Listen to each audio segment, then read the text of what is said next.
everybody, and welcome to the Jump Podcast. Now, I got a question for you. What are you waiting for? If this is your first time here, it's time to jump. I'm not talking about jumping up and down. I'm talking about jump into greatness. Success is waiting for you. Now, a lot of you thinking, Chuck, I'm too old. I'm done. I got too much debt hanging over me. I got to pay this. I got to pay that. Oh, slow your brakes. I found somebody that knows the game and knows the story that's going to help you get out of this situation. If he can do it, you can do it. Ladies and gentlemen, please welcome to the show, Brad. Give him a big round of applause. Thanks so much, Chuck. Appreciate you. Thanks. So, my friend, born and raised, where are you from?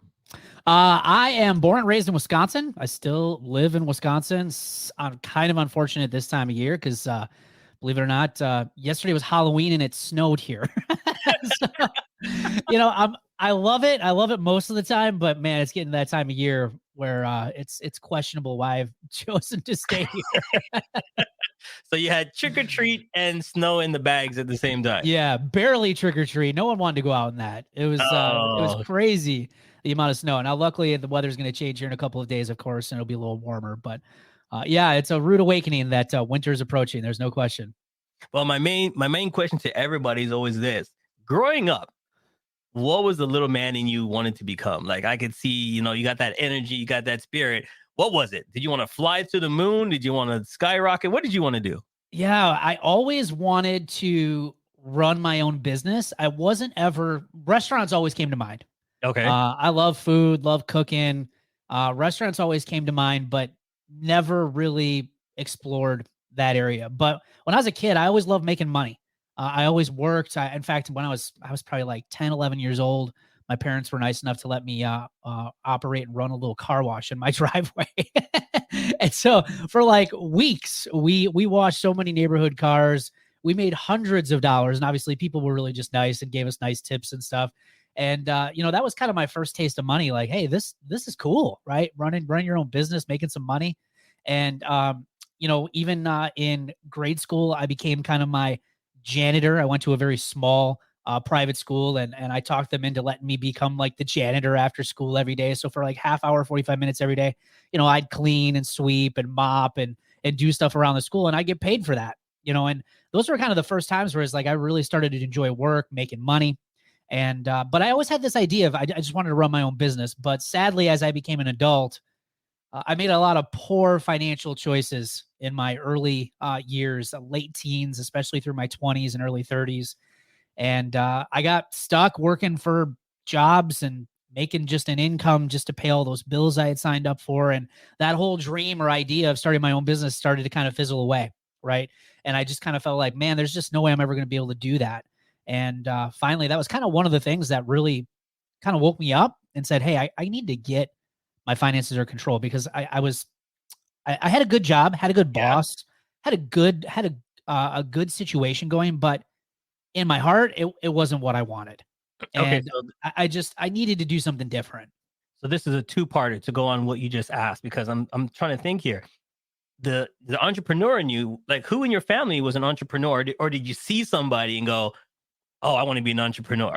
Was there somebody in your family, or did you see somebody? Nobody. And I didn't see anybody in there. It was just in me.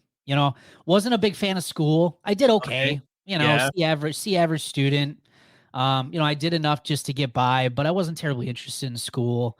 I was there for the social aspect of it. I loved hanging out with friends and, playing sports and do some of that stuff. But the education part of it, I just had a hard time connecting with it because there was nothing I was learning about that was like, I was truly passionate about. Right. Nothing that grabs you. Nothing. And so even after high school, I took a year off from college because it was like, I just didn't know what I wanted to do. And I felt like going to more school was one of the good financial decisions I did make, I will say. I just felt like going to college just for going to college was just going to end up costing me a lot of money because it's like I wasn't interested. I knew I was going to have to pay for it now because my parents weren't going to pay for me to go to college. Mm-hmm. I just felt like it was going to be a waste of time for me because it's like I don't know what I'm really into yet. So I took a year off and I worked at a grocery store, ended up working for a potato chip delivery company for a while. I just was kind of finding my way. Eventually got into graphic design, and which I really, really enjoyed. And I got into the sign business, and I actually worked in the sign industry for about 14 years. And really loved that job, loved the work, very creative. Everything was different every day. One thing I didn't like, obviously, is everything was very deadline driven. You're working with companies that have really tight deadlines and things, and that sometimes took a little bit of the fun out of that job. But eventually, it was just like I got tired of really working hard to help someone live their dream, right? And not that that's bad. I mean, if you're out there and you're working a job, it's not terrible, obviously to work for somebody, but just deep in my heart, it was just, I wanted to do something for me, for my family, for myself. I wanted to control my own time. I wanted to control my own hours. I wanted to have more of a say in my future and in the direction of where that was going to be. And I knew, like, from a financial standpoint, like the debt I had, paycheck to paycheck living, that was like a huge, roadblock for me of ever being able to experience and go into something on my own. Well, I have to ask this one question because you said it. You said you made some financial stuff. Like, what were you spending on? Like, give us some stuff that you spent on, and you're like, looking back at now, you're like, why did I do that? Yeah, I mean, obviously, I had mountains of credit card debt just on silly things, just frivolous purchases, concerts, and NFL football games, and clothes, and computers, and electronics, and just dumb stuff. Probably a couple of vacations, and it's one of those things where you get your statement, you look at the balance, and you're like, what in the heck does all this money represent? Like, what does all this debt I should say money. What does all this debt represent, right? And you just tend to forget. It turns into like this mountain of what is this, right? Yeah. Another big one for me was vehicles. I made so many poor decisions with vehicles, and not like super luxurious vehicles, but just, your average vehicle. But, when I was 18, a senior in high school, I had my first car payment.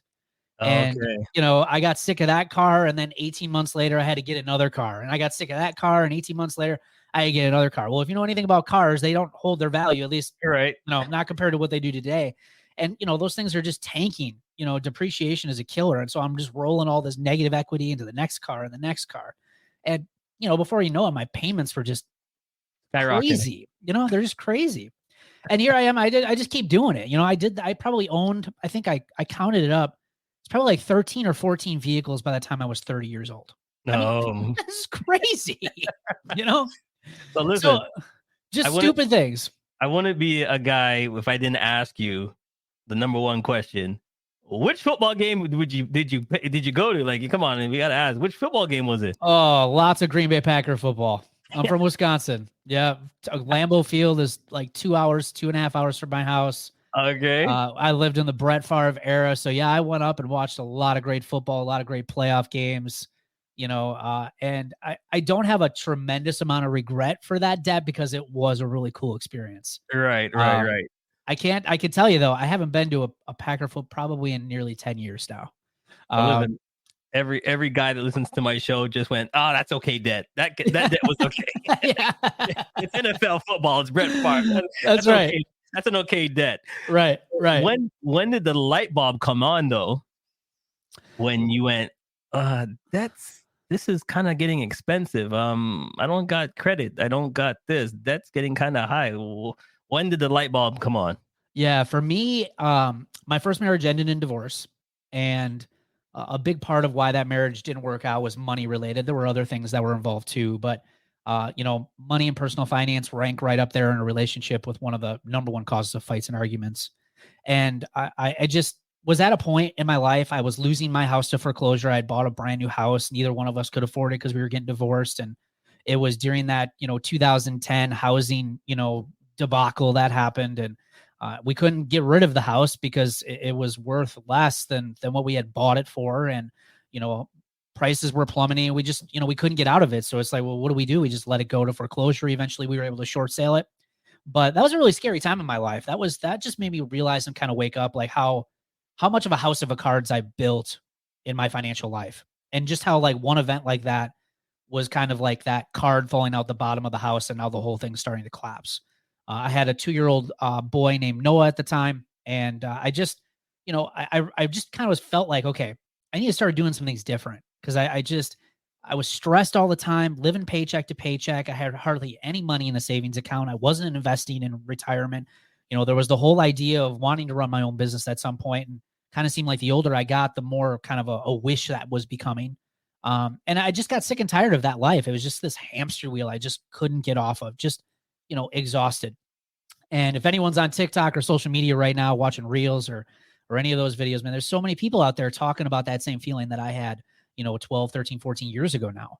And that's the life I just didn't want to live anymore. And I felt like I need to do better.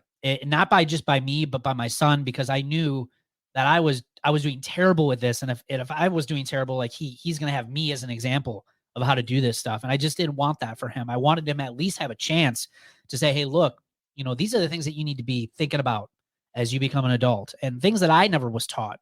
And I wish that I was taught. So I wanted to take that responsibility for him. But then number two, I wanted to give myself a chance to really take some maybe calculated risks to go after some dreams of my own. And lo and behold, it actually worked. And I've been debt free now for 10 plus years outside of my mortgage. I've been running my own business now for 8 years, full-time 7 years.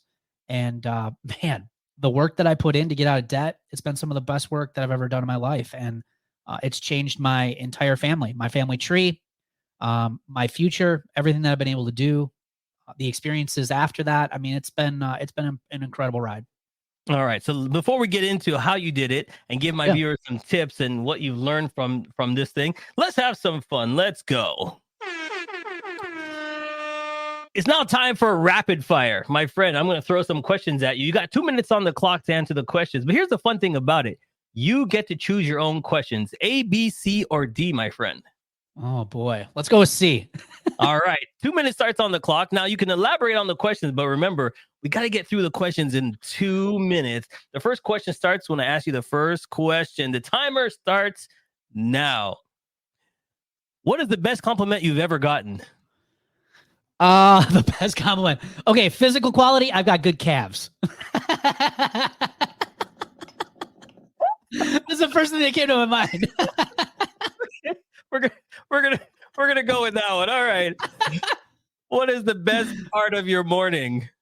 The best part of my morning is working. I love it. I love to work in the morning. My kids are asleep. I get up at about 4:30 every morning and I get the most important stuff done. Most mornings, not every morning. I'm not perfect at it, but most mornings I get up and I'm able to get some of that important stuff done. And it's just a great way to spend the day. All right. What's the best advice you've ever received? Oh, stay away from debt. If you don't got cash, don't buy it. All right. What is your worst fear? Ooh, choking. Choking. Okay. Yeah. That's a scary one. All right. What would you do? Dance with Lady Gaga or dinner with Barack Obama? Oh man. All right, I'll go with Barack. There. I'm not much of a dancer. I probably wouldn't go so well. What is your favorite ice cream flavor? Oh, cookie dough. Favorite childhood memory?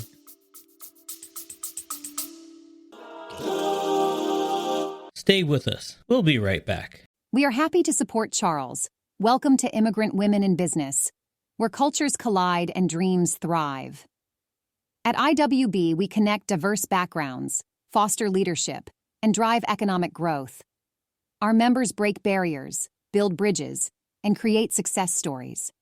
Join us at IWB and be part of a movement that celebrates empowerment, creativity, and business excellence. Visit our website today. Together, we're stronger. Now back to the jump.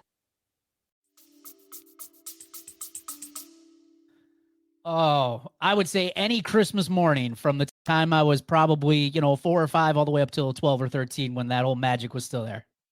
What's your drink of choice? Alcohol, I'd go Tito's Club Soda Lime. There you go. What's your fondest memory as a kid? Oh, I'd go with Christmas again. Yeah, best memories. And then here's the last question. And it's funny that you chose this for number C. The last question is, how good are you with budgeting? I'm actually really good now, but I if you asked me, 12 years ago, I sucked. I've never really looked at that question because no one chose C before, but it's funny that you chose C. And the last one was, how good are you with budgeting? Now, let me stick a pin on that one. Now, because of your debt free, do you overthink about budgeting now? Like, do you overthink about it? Like when you buy something, you go, wait a minute, do I got that much? Or are you like relaxed and free? Or once you go into debt and you're out of debt, do you look and go, Wife, do you really need that pair of shoes? Wait, kids, do you really need to like? How old are you right now? Yeah. So I would say now it's more of just a lifestyle that I've created over the years. Because I mean, ideally speaking, we want to get people to the point where, and I want to be to the point where I can enjoy my money, and really, I work hard. We all work hard for our money. So, it's getting to the point where I think a lot of people use the word budget as like a punishment or a whip. Like I gotta stick to this. And like, I can't have anything fun. I can't do anything fun. A budget is ultimately really determining how you want to live your life, and fun stuff can be a part of that. The sad reality is when most people begin to budget, they're living paycheck to paycheck and they realize that there isn't a lot of money for fun stuff. And that's why it feels like a punishment. Right. But when you actually get yourself out of debt and you reduce your debt, get rid of payments in your life, and you actually have some positive cash flow every single month, you can then decide, hey, what are the fun things that I can do without guilt and pay cash for them and not have them constantly be racking up credit cards and all this other stuff and later causing a lot more financial stress in my life. So for me today, it's more of about just, it's actually really easy because I know what's important in my life. And those are the things that I focus on. It's easy for me to say no to stuff because it's like, I don't need that. Like cars. I'm not a big car guy. I don't care. I could drive the biggest POS car on the block. I don't really care, because for me, a car doesn't represent who I am. Now, to a lot of people, it is an identity thing. For me, I've gotten rid of that over the years. Okay. And for me, a car is really just a huge depreciating asset. It caused a lot of stress on my financial life. And I realized once I got rid of cars, holy crap, like my life was so much easier. And good to go. Yeah. So I think for me, it's really about, knowing what's important to me. And yeah, I mean, I spend money on going out to eat. I love Lego. Man, Lego is expensive. I love all the cool adult Lego sets and stuff. And, I'm about to go to a Milwaukee Bucks game with my son for his birthday. Tickets are probably going to range up to $700. Like, Yep. I don't care. I don't care. We're going to go. We'll have fun without guilt. And I'm going to come home the next day and there's not going to be a credit card bill for it because I'm going to pay cash for it. So, I mean, Gotcha. Budgeting is really just giving your life permission, and sadly though, you got to get through the gross stuff of getting out of debt. Once you can get over there, budgeting becomes a lot easier. So then which part of your life when you finally got out of debt, what was that feeling? Like, do you remember the last payment? What was the last payment you did? Yeah. Okay. Yeah, I remember. It was a $5,000 loan from my grandmother. Oh. And so I borrowed, this was in my early 20s. I borrowed $5,000 from her because I fell for this whole idea that renting like an apartment or something was a sin. Renting's a sin. You can't rent. It's a waste of money. And I fell for that. But I also had no money to buy a house. Okay. And this house that I had finally gotten into, it was like a first time home buyer type deal and very little money down. Well, it was the really cheap house. And, of course that meant it was a really big fixer upper too. So I had to borrow more money on credit cards and eventually had to borrow $5,000 from my grandmother to actually fix up this house so we could actually live in it. And we worked on it for like 6 months. It took me nearly 12 years to finally pay her back. That was the last debt I paid off. And you'll never believe this. So I go in and my grandmother was much older at that time. She was in a nursing home. And I go in with that check with my uncle and I go to sit down with her and I said, here's your check for the money that you loaned me 12 years ago. And she's like, I didn't even remember loaning you that money. I'm like, Grandma, are you for real? I was like, do you realize how liberating this is right now? And you have just crushed this. You're like, whatever, you're my grandson. It is what it is, whatever. Right. So yeah, that was the last debt I had paid off. And it felt amazing because, man, that debt ate me up. Borrowing that money from her and then having to see her every holiday and never having paid it back. Like it to her, like she didn't even think about it. To me, it just ate me up inside. Yeah, like I'm just family. This, terrible thing. Right. Yeah. That's family. You're thinking about it and then grandma's like, eh. Right. Yeah, exactly. But yeah, that was the last one I had paid off. It felt great. And, the day I reached financial freedom, the day I should say debt freedom is, it was a little bit of, it's deflating a little bit. I thought, there'd be like this marching band that come out, big celebration, people throw. Nah, it was just another day. Right? The reality is though, is the payoff comes every day after that. Okay. It's I get to sleep at night. I don't have to worry about bills anymore. It's that I get to make new choices. I now get to run this business. Right. I've spent a tremendous amount of time with my kids as they were little. That's a Mhm. good and bad thing, because my kids do drive me nuts, like all kids do. Okay. And there's days where it's like, okay, I don't want to see you anymore. You know? But there's also plenty of days where they're really good and it's a lot of Yeah. fun. And Yeah. and as a dad, it was great to be able to do that, because when I was in debt, I was working 50, 60 hours a week, sometimes even more. Right. And my son Noah, between the ages of 0 and 2, he was at daycare for 12, 13 hours a day sometimes, and I just felt awful for him. And now it's not like that. I get to take them to school, I get to pick them up, I get to ask them how their day is, I get to help them with their homework. Yeah. I just get to be present in their lives, and I think for me, that's a really big deal. It's a big payoff. So the work that we've put in over the years has been it's been amazing. It really has been. So then where did this transform into, hey, a business? Weird, right? Yeah. I'm good. Everything is good. I'm like, well, let me start all over again and get into a business where I can help other people. Where did Right. that happen?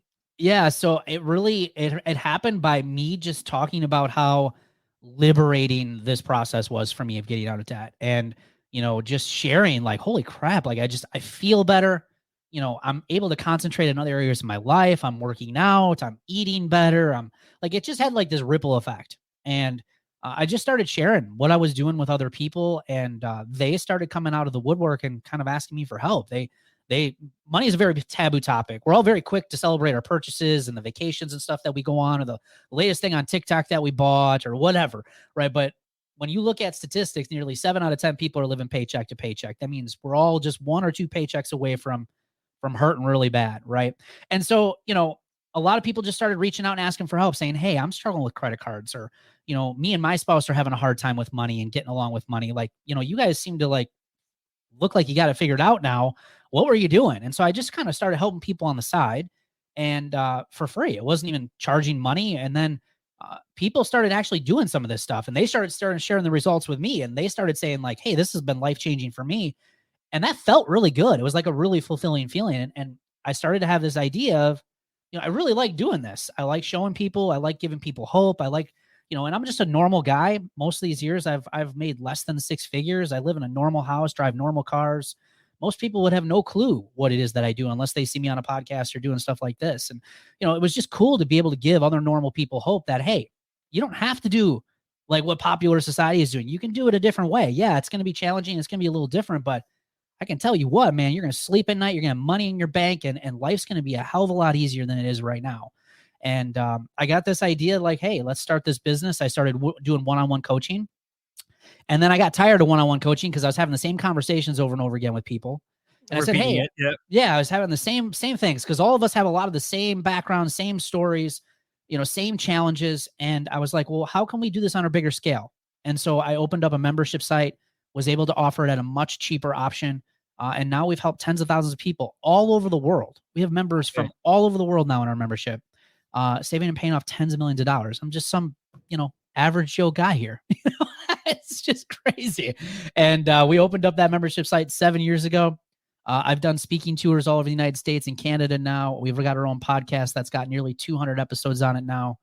Yeah, man, it's been fun, and helping people change their lives. And again, especially now, right now, today, with inflation the way that it is and expenses the way that they are, and people just kind of at their wits' end, it's nice to kind of be that, I guess you'd say, lighthouse out there, showing people like, hey, you can make some changes. You can do some things different. And yeah, it's going to be different than what a lot of your friends and family and your coworkers are doing, but you're going to feel a hell of a lot better than you do right now. All right. So real quick, someone's like, oh, please help me. Please help me. Tell them where they can find you, how they can get a hold of you real quick. Yeah, absolutely. So if you want to get all of our stuff, just head over to debtfreedad.com. You can get our podcast right there. We've got some free workshops. We've got a debt freedom planner. We've got a lot of tools and resources. We've got our membership site there. All of our social channels are there as well. You can follow us on TikTok, Instagram, and Facebook. Everything's going to be right there on our website. All right, real quick, give us one tip to make sure that you don't get into debt. To make sure you don't get into debt, start looking at your future expenses today. One of the number one reasons why we go into debt is because we don't plan for the future. Right now, the holidays are right around the corner. Average person goes into debt well over $1,000. And this year, 32% of those people that went into debt over $1,000 are still paying for that debt today, and Christmas is only 2 months away.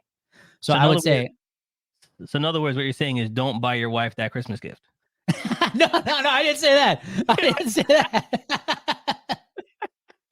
No. You're going to get me in trouble now. I was going to use that excuse. Well, hun, he said that we can't, get into debt. All right. I won't use that one.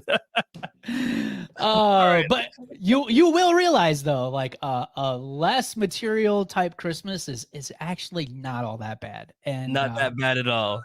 For a lot of the people that I've worked with over the years, their kids and their family don't even really quite realize all the less stuff, right? So we've coached a lot of people through this. It's tough for a lot of people, and when it gets during the holidays, there's a lot of this social influence out there. You got to give all these things, and people realize that less is actually more, and it actually is much more appreciated in a lot of cases too. And also a lot of other people appreciate too, because there's a lot of other people living out there paycheck to paycheck. So the less presents they have to buy, the happier they are too. All right. So before we go, let's have some fun with you. Here we go. Now time for Pick 3.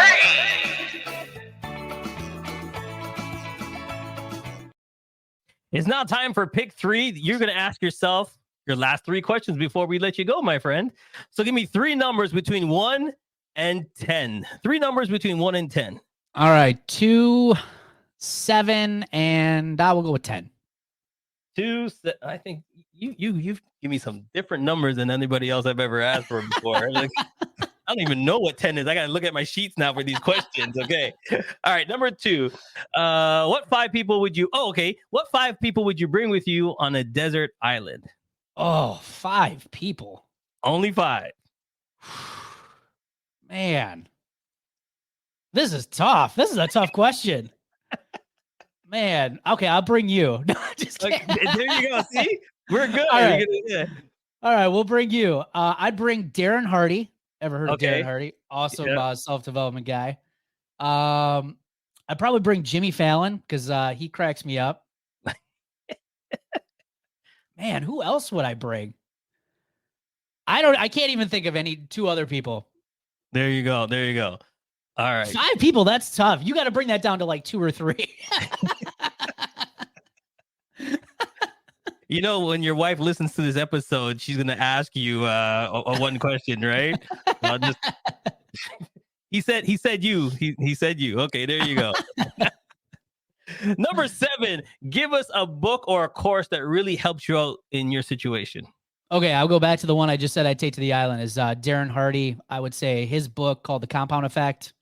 Probably one of the most life-changing books that I've ever written or read. It's awesome. Very simple, and you can literally apply it to every single area of your life. It's just about making small, smart choices every single day. And a lot of people feel like, you got to make like all these huge, big steps every day, and it really all comes down to the little things.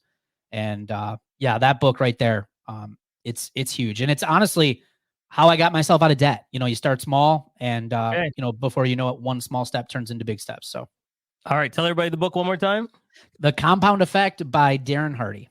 All right. That book just skyrocketed right there. Okay. All right. So number 10 is actually, it says, where can I find you? We talked about that already. So I'm going to flip the script on you on this last question. Sure. Past or present, 24 hours. You're just going to sit on the fly. You're going to follow them, a shadow, past or present. Who would you follow and why? Past or present. Who would I follow and why? Well, I'd have to go. I mean, this is going to be more sentimental for me, but past, I would definitely want to spend some more time with my mom. I lost my mom about 14, 15 years ago to cancer. And she was one who kind of gave me the idea of I could do something different. I remember sitting in a car with her at a very young age, and she had said that, Brad, one day you're going to do something really special with your life. She's like, I'm not sure what it is, but you got something in you. And she's like, yeah, I'm just going to be willing to bet you're going to do something special. And I hadn't done any of this before that, and I think it would be cool to meet with her and just kind of share, like, this is where I am now. And a big part of that was just her putting that idea in my head that I was kind of, meant for something different, something a little bit bigger. And I think that's pretty cool. And that's all that needs to be said, my friend. I think that is awesome myself. I think that's fantastic. Listen, this has been fun, my friend. This has been so much fun. I know people can jump on with you and not feel uncomfortable about that, and you're going to help them out, but you're going to have fun with them, helping them Absolutely. out so much. So that's what it's all about. You know, there's things in our lives that we need someone that can jump on with us and have fun with us as we go through our problems. So this is definitely one thing to do. So one more time, tell everybody where they can find you. If you need help, he's here for you. Yeah, absolutely. Just head over to debtfreedad.com and we'd be happy to help you. We help everyday normal people living paycheck to paycheck get out of debt. So head on over there and check us out. All right, my friend. Like I said, everybody, you didn't have to watch, you didn't have to listen, but I'm so glad you did. Here it is. It's never too late to do your dreams. Listen, he's out of debt. He's living life. He's doing things like he used to do. And now he found out how he can help other people. It's never too late. It's time to jump, everybody. Go ahead. We'll see you next time. See you, everyone. Hey, hope you had a great time listening to the show. If you think I did a great job, please buy me a coffee. I still got a lot of work to do. We would love to hear from you, your feedback, so please click the link and leave us a review. You can help us grow by following us on all social media platforms and sharing this link. Once again, it's time for you to jump. Success is waiting.